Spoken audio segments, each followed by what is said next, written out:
तर पुणे नाशिक महामार्गावरील मनसर जवळ भीषण अपघात झालाय। रस्त्याच्या डिवायडरला रंग लावणाऱ्या कामगारांना पिकअपसह ट्रकनं धडक दिलेली आहे। या भीषण अपघातामध्ये 2 कामगारांचा मृत्यू झाला असून 2 कामगार गंभीर जखमी झालेले आहेत। त्यांच्यावर रुग्णालयामध्ये उपचार सुरू असल्याची देखील माहिती आता समोर येते।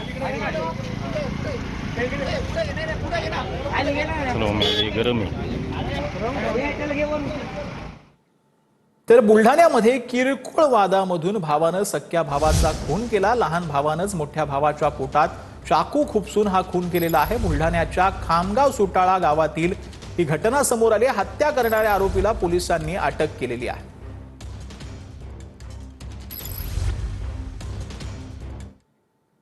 तर एखाद्या गावातील स्मशानभूमीमध्ये मित्रांचे वाढदिवस प्री वेडिंग शूट इतकंच नाही तर विद्यार्थी अभ्यासाला बसतात हे कोणाला सांगूनही पटणार नाही।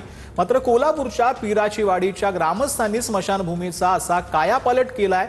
जिथं लोक जायला घाबरतात तिथं आज वाढदिवस साजरे होत आहेत अशी देखील माहिती मिळते।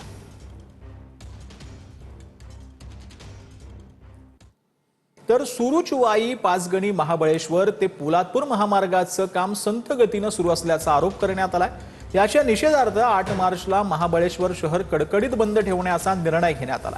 महामार्गाचं काम संत गतीनं आणि निकृष्ट दर्जाचं होत असल्यानं परिसरामध्ये पर्यटनावर विपरीत परिणाम होत असल्याचा आरोप व्यापाऱ्यांनी केलेला आहे।